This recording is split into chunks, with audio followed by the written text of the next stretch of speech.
করেছো আর তুমি মা হয়েছো আর তুমি একটা পুরুষের ধর্মপত্নী হয়েছো, মানে কি ধর্মকে ধরে রাখার দায়িত্ব তোমার উপরে এসেছে, তা কি বলা ধর্মপত্নী।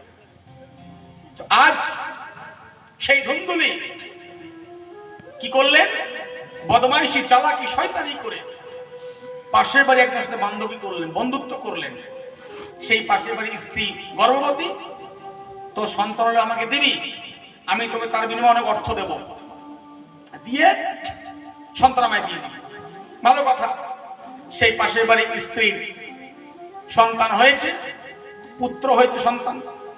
সেই পাশের বাড়ির স্ত্রীকে ধুন্দুলি অনেক ধন দৌলত দিয়েছে। এবার আত্মদেব তো সহজ সাদাসিধা ব্রাহ্মণ, অত প্যাঁচ করে বোঝেন না। আত্মদেব ফিরেছে, যেই ফিরেছে দেখছে সন্তান বাচ্চা শিশু ঘরে কান্নাকাটি করছে। ও ধুন্দুলি, এ কি অবস্থা, দেখো না দেখো না কুদরতের কেমন খেল, তোমার ভগবান তো সন্তান দিয়েছে কিন্তু স্তনে দুধ দেয়নি। আরে সন্তান তো ধুন্দুলির নয়, তো দুধ দেবে কেমন করে ভগবান? হ্যাঁ, ও তাই নাকি? কি করব, ওই পাশের বাড়ি ওই মহিলার কাছ থেকে দুধ নিয়ে এসে সন্তানকে পান করাচ্ছি। ভালো কথা। কেমন করে? বোতলে করে। কথা বলবো, প্রসঙ্গে কথা চলে আসে, বাড়ি থেকে বোতল নিয়ে খাওয়াচ্ছি। আপনাদের বলছি ঠিক আছে, অসুবিধা নেই, প্রভুর লীলা তো। তা শোনো ধুন্দুলি, আমি একটা ফল নিয়ে এসেছি, ওই সাধুর কাছে গেছিলাম, উনি দিয়েছেন, তুমি এটা আহার করে নাও।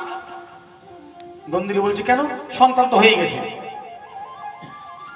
শোনো, এই সন্তান হয়েছে, আমি এর নাম কিন্তু আমিই রাখবো, আমি জন্ম দিয়েছি, ভালো কথা রাখো।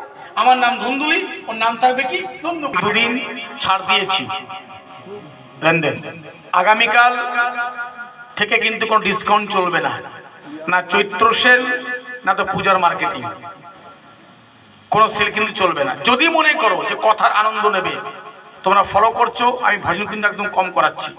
যে ভজনের মধ্যে ঢুকে যায় তাহলে পাঠ কিন্তু অনেক থেকে যাবে। যেহেতু একটাই প্রোগ্রাম, আমি চেয়েছিলাম 6টায় বসতাম 12টায় উঠতাম, তাহলে কিছু হতো, সেখানে 7টায় বসে 11টায় বিশ্রাম দেওয়া অনেক থেকে যাবে। তো এই জন্য প্রত্যেককে বলি, আগামীকাল কটায় আসবে? 8টায় না 8:30টায়? হ্যাঁ, মায়েরা কটায় আসবা? বাবার 7টায়, মায়েরও 8টায় আসবে না?